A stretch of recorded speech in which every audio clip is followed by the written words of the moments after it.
Lockdown का समय चल रहा है। सभी लोग अपने घरों में हैं और शायद बोर भी हो रहे हैं। अगर आप भी बोर हो रहे हैं तो चलिए आज एक अच्छी सी कहानी सुनते हैं। रमेश क्लास 8 का स्टूडेंट था। जब वह क्लास में होता तब बाहर खेलने के बारे में सोचता, और जब खेलने का मौका मिलता तो वह कहीं घूमने के बारे में सोचता। इस तरह वह कभी भी प्रेजेंट मोमेंट को एंजॉय नहीं कर पाता, बल्कि कुछ न कुछ आगे का सोचता करता। उसके घर वाले और दोस्त भी उसकी इस आदत से बहुत ही परेशान थे। एक बार रमेश अकेले ही पास के जंगलों में घूमने निकल गया। थोड़ी देर चलने के बाद उसे थकान सी हो गई और वह वहीं पर नरम सी घास पर लेट गया। जल्दी ही उसे नींद आ गई और वह सो गया। सोने के कुछ देर बाद एक उसे आवाज़ आई, रमेश, रमेश। रमेश ने आंखें खोली तो सफ़ेद वस्त्रों में एक परी खड़ी थी। वह परी बहुत ही सुंदर थी और उसने एक हाथ में जादुई छड़ी ले रखी थी और दूसरे हाथ में एक मैजिकल बॉल थी जिसमें से एक सुनहरा धागा लटक रहा था। रमेश परी को देखकर झूम सा उठा और कुछ देर परी से बातें करने के बाद बोला, आपके हाथ में जो छड़ी है उसे तो मैं जानता हूँ, पर जो आपने बॉल ली हुई है उसमें सुनहरा धागा कैसे लटक रहा है? परी मुस्कुराई, बोली, रमेश, यह कोई मामूली धागा नहीं है। दरअसल ये तुम्हारे जीवन की डोर है। अगर तुम इसे हल्का सा खींचोगे तो तुम्हारे जीवन के कुछ घंटे कुछ सेकंड में बीत जाएंगे। यदि इसे थोड़ा तेजी से खींचोगे तो पूरा दिन कुछ मिनटों में ही बीत जाएगा, और अगर तुम उसे पूरी ताकत से खींचते हो तो कई सारे साल कई दिनों में ही बीत जाएंगे। तो क्या आप ये मुझे दे सकते हो? रमेश ने उत्सुकता से पूछा। हाँ हाँ, क्यों नहीं, ये लो, पकड़ो इसे। पर ध्यान रहे, एक बार अगर समय से तुम आगे चले गए तो पीछे नहीं आ पाओगे। परी ने जीवन की डोर रमेश के हाथों में थमाते हुए कहा और वो अदृश्य हो गई। अगले दिन रमेश क्लास में बैठा खेलने के बारे में सोच रहा था, पर टीचर के रहते वो बाहर तो जा नहीं सकता था। तभी उसे परी के द्वारा दी गई वो सुनहरे धागे वाली बॉल याद आ गई। उसने धीरे से बॉल निकाली और डोर को जरा सा खींच दिया। कुछ ही सेकंड्स में वो मैदान में खेल रहा था। अरे वाह, मजा आ गया। रमेश मन ही मन बहुत खुश हो गया। फिर वह कुछ देर खेलता रहा, पर मौजूदा वक्त में ना जीने की उसकी अपनी आदत के अनुसार वह फिर से कुछ ही देर में ऊब गया और सोचने लगा, ये बच्चों की तरह जीने में कोई मज़ा ही नहीं है। क्यों ना मैं अपने जीवन की डोर को खींचकर जवानी में चला जाऊं। और उसने जल्दी से अपनी डोर थोड़ी सी तेजी से खींच दी। रमेश अब एक शादीशुदा आदमी बन चुका था। उसके 2 प्यारे प्यारे बच्चे थे। उसकी प्यारी माँ, जो उसे जान से भी ज़्यादा चाहती थी, अब बूढ़ी हो चुकी थी। पिता, जो उसे अपने कंधों पर बैठा के घुमा करते थे, वो बूढ़े और बीमार हो चले थे। इस परिवर्तन से रमेश अपने माता पिता के लिए थोड़ा सा दुखी ज़रूर हुआ था, पर अपने परिवार, अपने बच्चे, अपनी बीवी को देखकर उसे बड़ा ही अच्छा लग रहा था।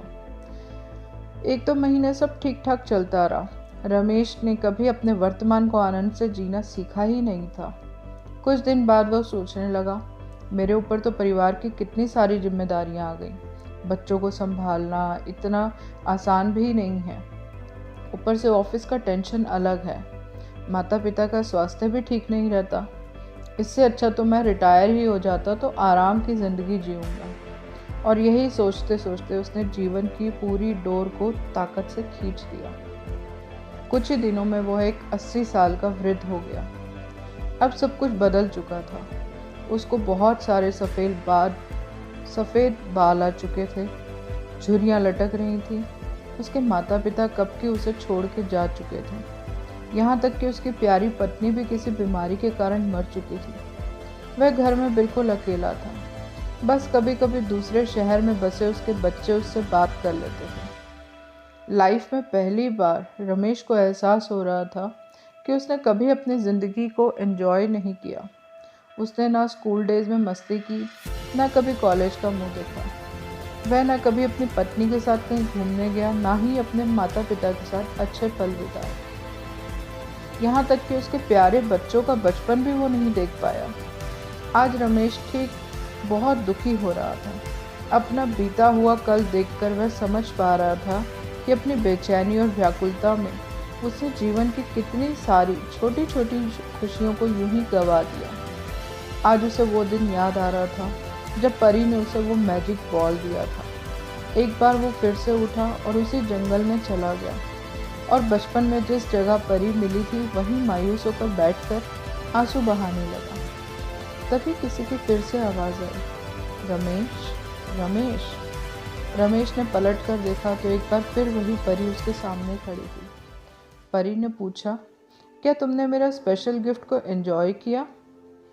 पहले तो वो मुझे बहुत ही अच्छा लगा, पर अब मुझे उस गिफ्ट से नफरत है।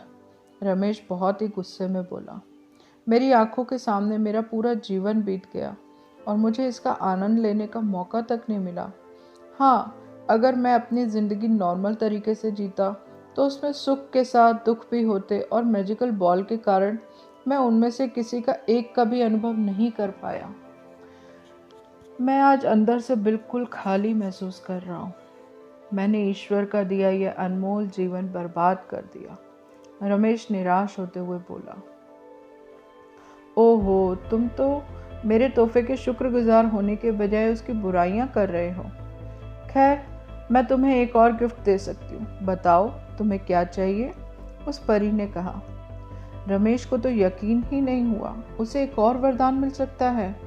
वह खुशी से भावुक होते हुए बोला, मैं फिर से वही पहले वाला स्कूल बॉय बनना चाहता हूँ। मैं समझ चुका हूँ जीवन का हर पल जीना चाहिए। जो अभी को कोसता है वो कभी खुश नहीं हो पाता, उसका जीवन खोखला रह जाता है। प्लीज़ प्लीज़ प्लीज़ मुझे वो पुराने दिन लौटा दो, प्लीज़। तभी एक आवाज़ आती है, उठो बेटा, तुम यहाँ इन जंगलों में कैसे आ गए और ये सपने में प्लीज़ प्लीज़ क्यों बड़बड़ा रहे हो? रमेश ने जैसे ही आंखें खोली, उसकी माँ को आंखों के सामने देखकर वह कस के उनसे लिपट गया और फूट फूट के रोने लगा। वह मन ही मन उस परी का शुक्रिया अदा कर रहा था और कसम खा रहा था कि अब वो जीवन के अनमोल पलों को पूरी तरह से जिएगा और डे ड्रीमिंग और कल के बारे में सोचकर अपने आज को बर्बाद नहीं करेगा। दोस्तों, क्या आप खुद को रमेश से रिलेट कर पा रहे हैं? कई बार ऐसा होता है कि हम जीवन की आज की खूबसूरती को सिर्फ इसलिए नहीं देख पाते क्योंकि हम हर एक सुंदर कल के बारे में सोचने में खोए रहते हैं, या कई बार हम तो नहीं घटा उसके घटने की चिंता में आज अपने विचारों को चिता पर जला देते हैं, बर्बाद कर देते हैं। हमें ऐसा नहीं करना चाहिए। खुशियों के छोटे छोटे पलों को पूरी तरह जीना चाहिए। जीवन की डोर एक बार खिंच जाती है तो फिर वो लौट के नहीं आती। किसी ने सच ही कहा है, बीता हुआ कल कभी नहीं आएगा और आने वाला कल शायद कभी ना आए। इसलिए आज ही अपनी ज़िंदगी को जी लो, आज ही खुशियों को मना लें। Thank you.